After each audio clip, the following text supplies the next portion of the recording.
निधि मिश्रा जी इंदौर से। महाराज जी, हम ये मानते हैं कि श्राद्ध या तर्पण करने से पितृ संतुष्ट रहते हैं, पर अगर पितृ दोष हो तो हम क्या कर सकते हैं उनका आशीर्वाद सदैव हम पर बना रहे? उसे ये प्रश्न तो किसी पंडित से कीजिए जो इन कार्य प्रणालियों को करते हैं।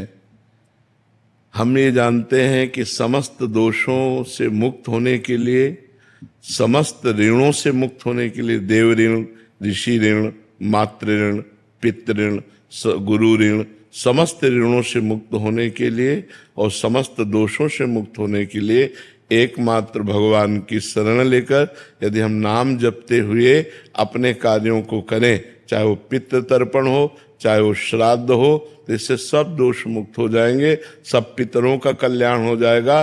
सातरति सातरति सा लोकांतार्यति, वो स्वयं तर जाता है, स्वयं तर जाता है, लोगों को तार देता है, जो अपने चित्त को भगवान में अर्पित कर देता है, जो निरंतर नाम जप करता है, भगवान की शरण में है।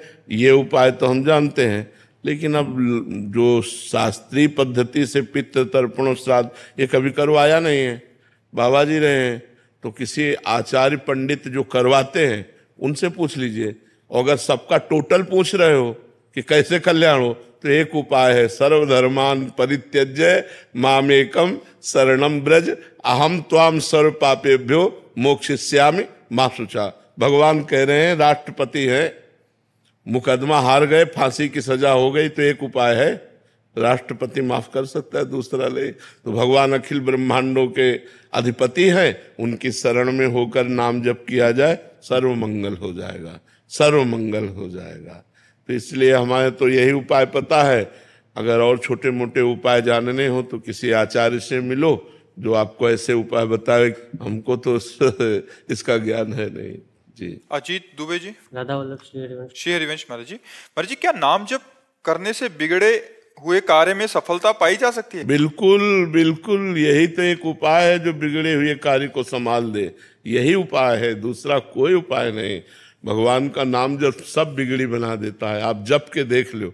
लेकिन ध्यान रखो, बिगड़ा है 100 ग्राम और भजन है 1 ग्राम, तो अभी बिगड़ी नहीं बनेगी। जब 100 के ऊपर, 100 ग्राम के ऊपर भजन बढ़ेगा, तब आपको फटाफट सब कुछ बनता नजर आएगा। अब होता है कि हमारा पाप है 500 ग्राम और भजन 5 ग्राम है, मान लो हम मानते हैं आप करते हो, तो आपको अनुभव में नहीं आएगा, आनंद अनुभव में नहीं आएगा, क्योंकि जब तक संपूर्ण पाप नष्ट नहीं हो जाएगा तब तक भगवदानंद का अनुभव नहीं होता।